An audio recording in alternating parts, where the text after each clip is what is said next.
세길교회 교인 여러분 안녕하십니까? 여러분들과 얼굴로 뵙고 싶었는데 음성으로만 여러분들과 뵙게 돼서 안타깝습니다.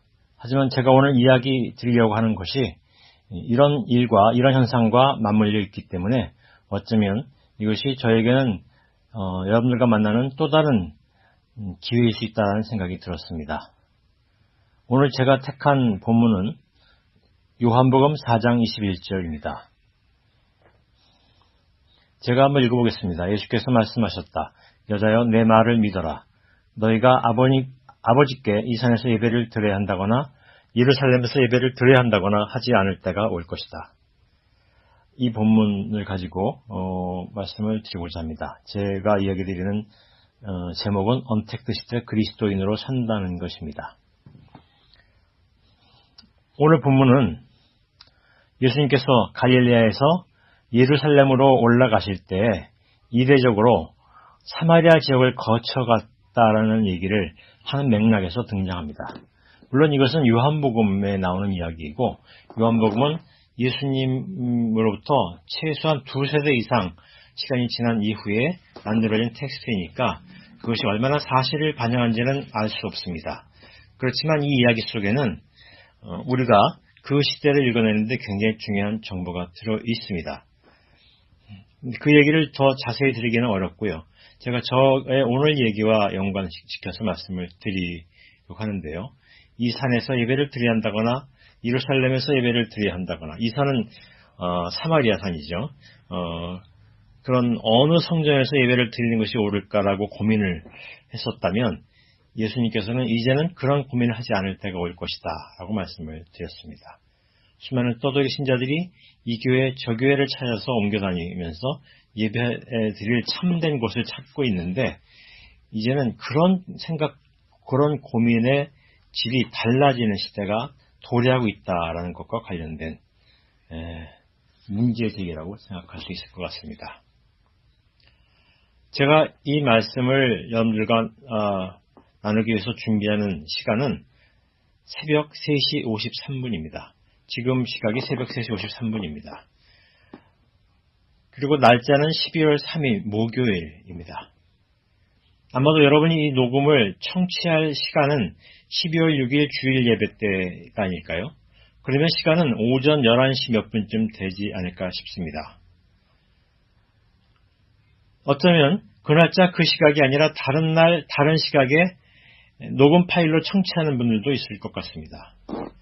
불과 얼마 전까지만 해도 설교는 같은 시간 한 자리에 모여서 예배를 나눌 때 참석자들이 공유하는 이야기였는데 다른 시간과 다른 공간에서 파일을 통해 참여하는 이는 예외적인 참여에 불과했었는데 어느새 그런 예배가 아득한 옛날 풍경처럼 느껴집니다.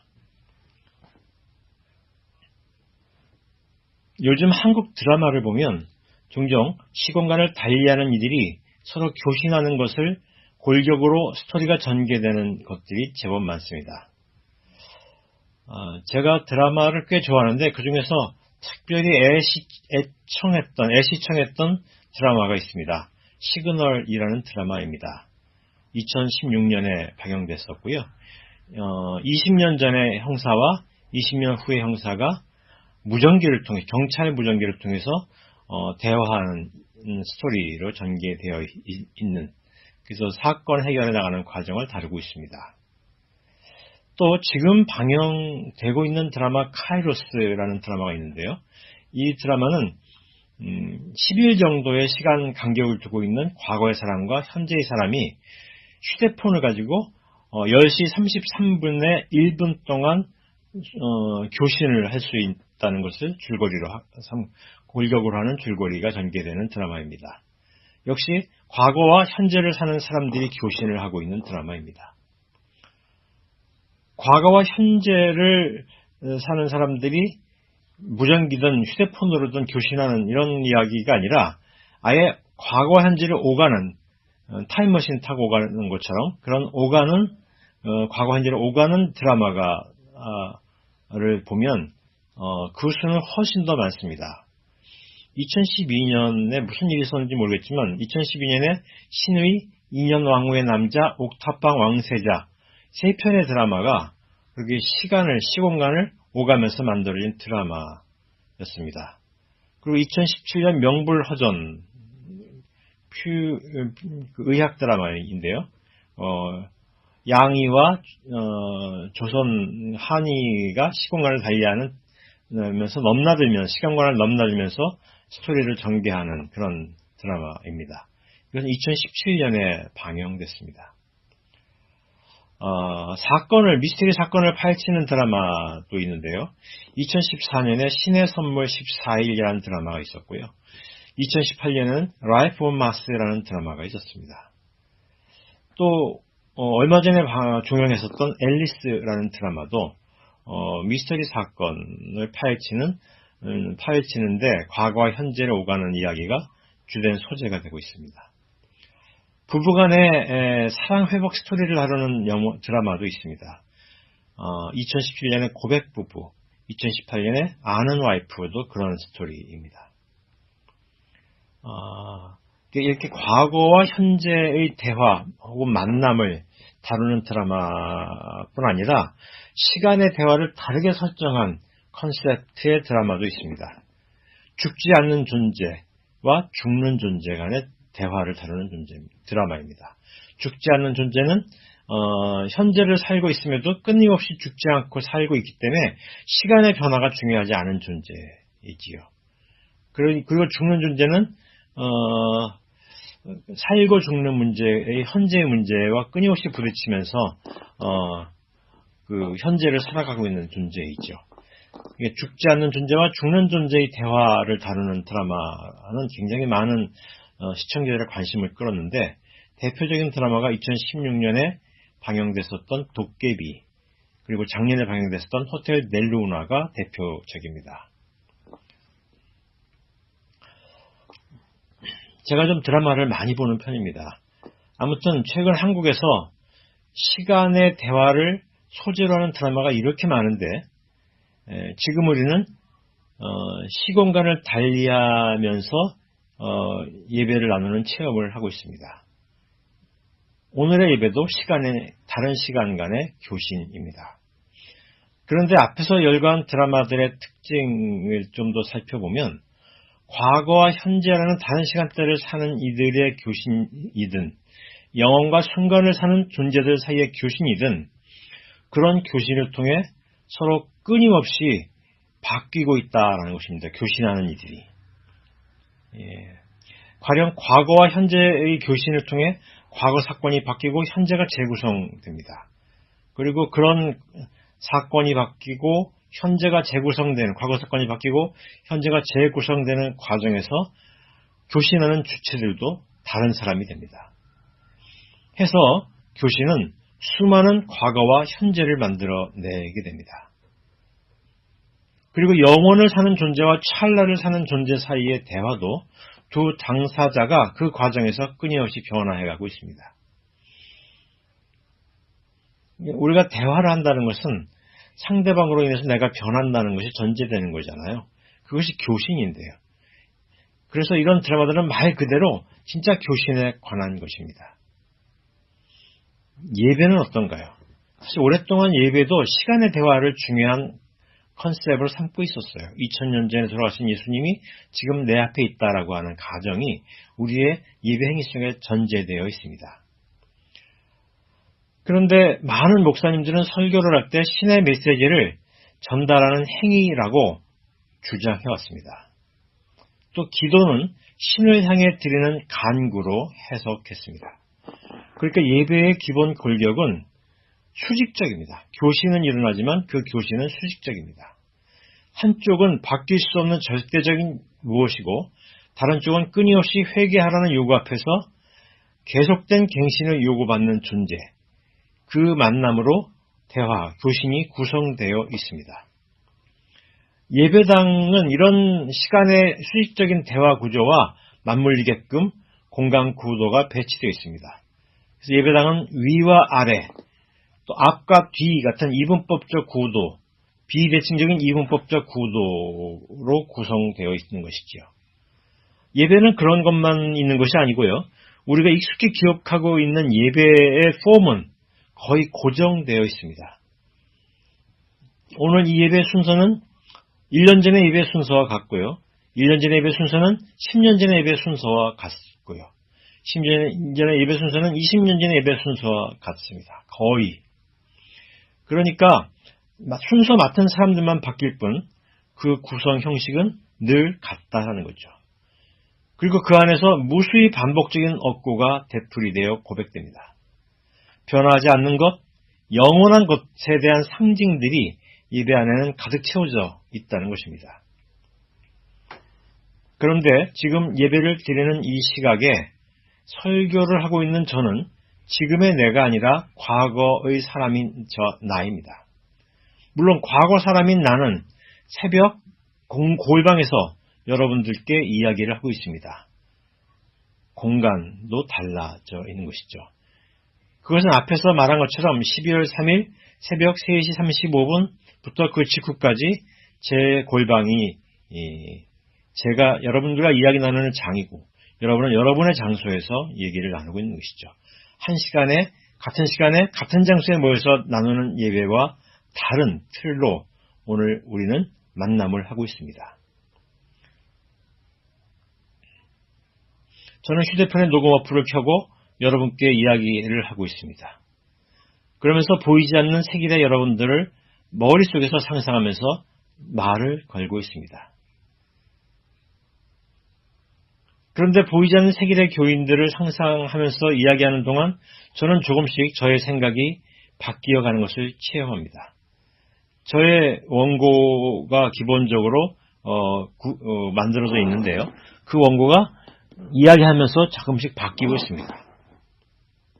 여러분 바둑을 즐겨서 시청하시나요? TV에서?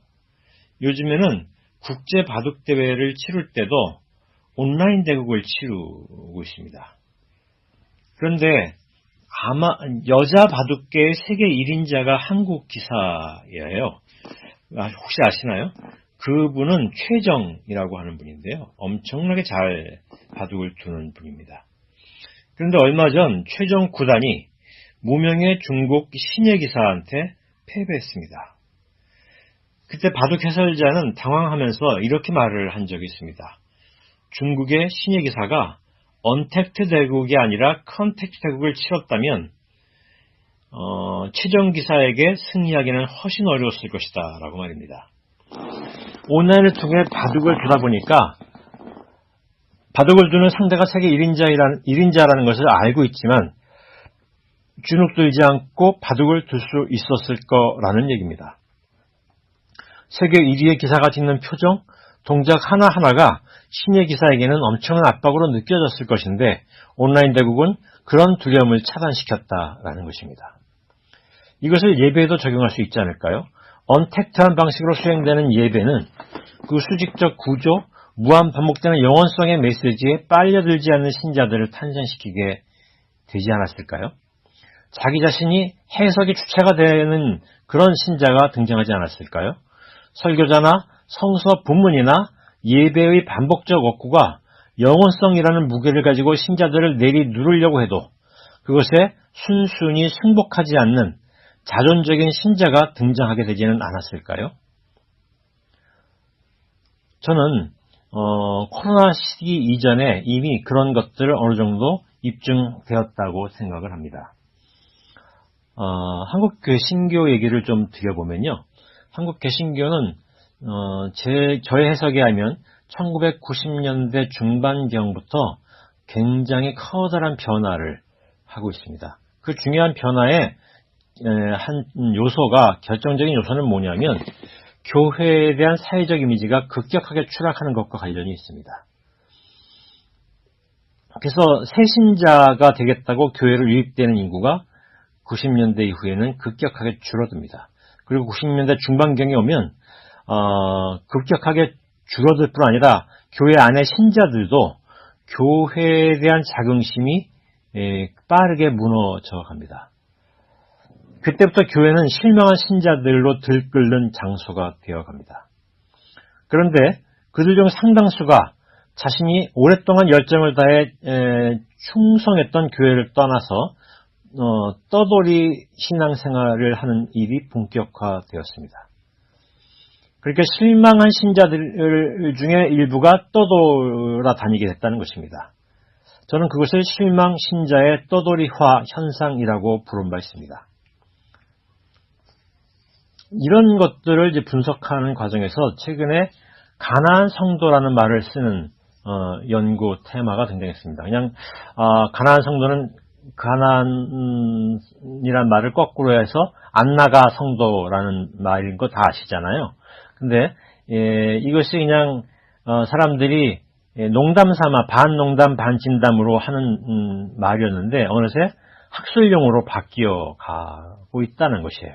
그래서 가나안 성도에 관한 연구들이 제법 여러 개가 나왔습니다. 저는 이러한 관심에 그 가나안 성도에 대한 이러한 관심은 굉장히 주목할 만하다라는 생각이 듭니다. 왜냐하면 신학교에서 지금까지 교회를 이너서클 멤버십을 가지고 있는 이들을 중심으로 해석해 왔어요. 신학자 혹은 교회에 오랫동안 신앙심을 표현하면서 순교자가 된 분이라든가 유명한 영향력을 미친 분이라든가 그런 분들이 교회를 이해하는데 굉장히 중요한 역할을 했습니다. 중요한 목사님들의 설교는 그분들을 연구하는 중요한 소재가 되기도 하고요. 그런데 가나안 성도 연구는 떠나간 이들의 초점을 두고 이야기하고 있습니다. 교회에 대한 연구를 교회 인너서클 중심으로 이야기하는 것이 아니라 교회에서 탈각된 이들을 중심으로 이야기한다라는 것은 한국 교회를 이해하는데 굉장히 중요한 성과라고 저는 생각합니다. 그런데 이제 제가 생각하기에는 가나안 성도 연구는 좀 문제점도 있다라고 생각합니다. 그것은 이 연구가 이른바 서양의 세속화론에 기반을 두고 있다고 생각되기 때문입니다. 세속화론이라는 것은 사회가 발달할수록 사회는 종교성이 약화되고 세속성이 강화된다라는 것을 전제로 하는 종교학 이론입니다. 그래서 세속화 사회가 발달할수록 종교의 위기는 일상화된다라는 주장으로 이어집니다. 그래서 종교는 힘을 잃어가고 있다는 것이죠. 서양의 교회들이 텅텅 비는 현상은 바로 이것과 관련이 있다라는 얘기입니다. 그런데 이 세속화론적 해석은 제가 보기엔 서양 백인 중심주의의 시선을 전제로 하고 있습니다. 게다가 그렇게 보는 이유는 서양을 제외한 많은 나라들에서 는 사회가 발전하는데 종교성이 약화되지 않는 현상이 굉장히 많이 나타나기 때문입니다. 한국 사회도 그렇습니다. 한국 사회는 사회의 발전 과정과 종교의 약진 과정이 맞물려 있습니다. 최근에 종교성 교회가 위기에 빠져 있다라고 말하지만 개신교 신자는 줄지 않았습니다. 또 개신교가 위기에 빠져 있는 상황이라 하더라도 한국 사회의 종교성이 약화되었다라는 것도 입증할 수가 없습니다. 아무튼 다시 세속화론 얘기를 해보면 서양 사회에도 교회는 평소 신자들이 겪으면서 예배당이 텅 비어있지만 이른바 포스트 모던 신종교라고 부르는 새로운 종교성이 서양 사람들 사이에서 널리 확산되고 있었습니다. 예배 대신에 명상이나 요가 수행을 하는 사람들이 굉장히 많이 늘어났던 것이죠. 이 초기에 이 포스트 모던 신종교 현상은 초기에는 아시아의 종교들을 수입해서 서양식으로 번안해낸 그런 종교들이 많았습니다. 그런데 최근에는 아예 서양 자체 내에서 영성 프로그램을 활발하게 만들어내면서 새로운 종교성이 등장합니다. 역시 포스트 모던 신종교 현상에 속합니다. 요컨대 기성종교는 위기를 맞은 것이 분명하지만 신종교적 종교성은 서양 사회에서도 확산되고 있다는 것입니다. 그것만이 아닙니다. 타로나 한국에서 수많은 점술 산업은 굉장히 약진했지요. 오늘의 운세를 보면서 하루를 시작하는 사람도 많습니다. 또 노자, 장자의 종교 서적들, 유교의 종교 서적들, 불경들, 또 꾸란, 탈무드 이런 것들을 탐독하는 그리스도인들도 굉장히 많습니다.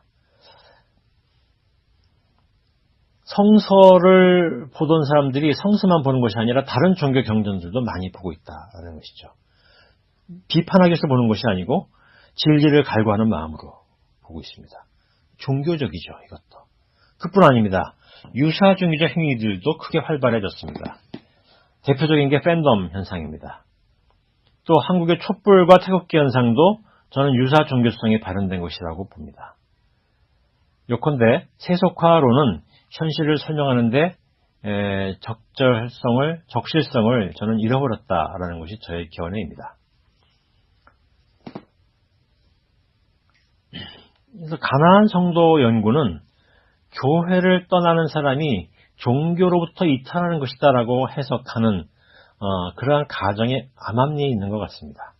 그래서 종교로부터 이탈은 종교성의 후퇴라고 보는 경향이 있다라는 것이죠. 그런데 사실은 실망에 찬 나머지 교회를 떠나 떠돌아다니는 신자들 중에 많은 사람들은 더 열렬히 종교적 고민을 하고 독서를 하고 공부도 하고 있다는 점입니다. 그들은 교회를 떠난 이후 종교성이 약화된 것이 아니라 더 열렬한 종교적 질문으로 가득한 이들이 되었다라는 것입니다. 그래서 저는 가나안 성도 담론이 교회 밖으로 나가는 것을 탈종교적이라고 보고 있다면 그 논의는 한계가 있다라고 생각을 합니다. 저는 그런 혐의를 가지고 가나안 성도 연구에 대해서 한편에서는 긍정적인 성과이지만 다른 한편에서는 한계가 있다라는 생각을 가지고 있습니다. 얘기가 격가지로 흘렀는데요. 제가 강조하고 싶은 것은 떠돌이 신자들은 목사들의 말에 좌지우지되는 자존성 없는 신자가 더 이상 아니라는 사실입니다. 그들은 떠돌아다니는 과정에서 종교적 자존성이 매우 강화되는 그러한 사람이 되어가고 있다는 것입니다. 그래서 신앙은 깊어졌고 넓어졌던 측면이 많습니다. 그 중에는 매우 성숙한 종교인이 되기도 했고요. 또 물질 만능주의에 물든 퇴행적 종교인이 되는 경우도 있습니다. 또 태극기 집회에 나오는 할아버지들처럼 교회에서 누구도 설득할 수 없는 강성 배타주의 신자들이 나오기도 합니다. 아무튼 그들 모두는 해석의 주체가 된 이들입니다. 그래서 저는 그런 현상을 떠돌이 신자들의 주권 신자화라고 부른 바 있습니다. 주권 시민들이 자기 이기주의가 강화된 시민도 있고 더 성찰적인 시민들도 있는 것처럼 주권 신자들도 그렇게 다양하게 나타나지만 어쨌든 그들은 누가 해석해 준 걸 받아들이는 사람이 아니라 자기가 해석의 주체로 부상하고 있는 사람들을 의미합니다. 아무튼 신자들의 떠돌이 체험은 신자들의 주체화를 강화시켰다라는 것을 그런 현상을 볼 수 있다라고 생각합니다. 그렇다면 언택트 시대의 비대면 예배 현상은 어떤가요? 분명 신자들의 떠돌이 현상이 강화될 것이고요. 그들의 종교적 주권도 더 강화될 것입니다. 그런 이들에게 언택트한 예배는 교회가 아무리 전통적이고 수직적인 반복 억구로 가득한 예배를 여전히 계속하고 있더라도 세계 1위인 최정에게 주눅들지 않는 중국의 무명기사처럼 교회의 수직적이고 경직된 종교성에 함몰되지 않는 신자들이 많아지게 되는 계기가 된다라는 것입니다. 왜냐하면 신자들은 다른 교회 설교도 듣고 다른 종교의 메시지도 접하고 또 그런 것들을 비교하면서 분석하는 해석의 주체가 되고 있기 때문입니다. 그래서 제가 오늘 나누고 싶은 이야기는 언택트 시대의 기독교인으로 산다는 것, 이게 제 오늘 제목인데요. 그 제목이 말하고 있는 것처럼 성숙한 주권 신자가 되어야 한다. 그러려면 어떻게 해야 될까라는 그런 질문을 여러분들과 나누고 싶어서입니다. 교회에서 신자들이 새해를 맞을 때 흔히 올해 자기가 뭘 하겠다라고 고백하는 사람들이 많습니다. 예컨대 대표적인 케이스가 올해 저는 성서를 일독하겠습니다. 뭐 이런 얘기를 하죠. 성서를 일독한다라는 것은 성서를 한번 다 읽겠다는 건데요. 그것은 성서를 읽는데 독서가 아닙니다. 그냥 독서 행위일 뿐입니다. 왜냐하면 성서를 읽을 때 그는 해석하는 자가 아니라 그냥 읽기 때문입니다. 아무 생각 없이 읽는 경우가 많다는 것이죠. 또 설교를 듣는 이도 그냥 듣는 것이 아니라 듣고 해석하는 이가 되어야 한다라는 것입니다. 그렇게 할 때 설교자도 바뀐다라는 것입니다. 설교자도 생각이 바뀌고 성찰할 수 있다라는 것이죠. 교회도 마찬가지입니다. 그래서 해석하는 자의, 그리고 더 나아가서는 해석하는 자뿐 아니라 실천하는 자가 되어야 할 것입니다. 제가 이야기하는 언택트 시대 그리스도인으로 산다는 것은 해석하는 주체가 되고 그것이 성찰적으로 해석하는 자가 되고 그것이 또 그렇게 성찰적으로 해석한 것을 실천하는 자가 되어야 한다는 것. 이것이 이제 제가 얘기하는 원론적인 이야기입니다. 그런 얘기를 하는 과정에서 제가 교회 얘기를 또 하나 더 말씀드리고 싶은데요. 성서 읽기에 관한 얘기와 연관되어 있습니다. 한 가지 제가 최근에 쓴 책에서 이런 예를 든 적이 있어요. 엄마가 딸한테 밥 먹어라. 그러니까 딸이 안 먹어! 라고 이야기했어요. 제가 이제 그 말이 무슨 뜻인지 여러분 알 수 있느냐고 질문을 했는데요. 제가 어느 강의에서 그렇게 질문을 실제로 했습니다. 제가 이 말이 무슨 말일까요? 라고 묻을 때 아무도 대답을 하지 않고 잠시 정적이 흘렀어요. 그래서 제가 예를 듭니다. 삼지선다예요. 1번. 딸이 입시에 지친 나머지 짜증이 나 있던 차에 엄마가 밥 먹으라고 말하자 순간 화가 치밀어 오르면서 안 먹어라고 말했다. 이게 1번 답입니다. 2번은요. 한참 다이어트 중인 몸매 관리에 열중인 딸한테 엄마가 밥 먹어라. 그러니까 딸이 짜증이 나서 안 먹어 이렇게 얘기했다라는 것이 2번입니다. 3번은 딸은 연기자가 되고 싶은 꿈을 꾸고 있었고 엄마는 딸을 서포트하는 사람이에요. 그래서 엄마와 딸이 연기 대사를 맞추고 있는데 밥 먹어라 안 먹어가 그 대사의 한 대목이었습니다. 이 중 정답이 무엇일까요? 제가 물었어요. 여러분 어느 게 정답이라고 생각합니까? 그 강의에서는요. 어떤 분이 제가 이렇게 질문을 던지자 곧바로 답을 했어요. 답은 1번, 2번, 3번이 아니라 4번입니다. 라고 얘기합니다. 제가 말하지도 않는 것을 얘기한 것이죠. 그러자 그 옆에 있는 사람이 정답은 5번이에요. 이렇게 얘기했어요. 막 이제 분위기가 막 서로 웃는 분위기가 됐습니다.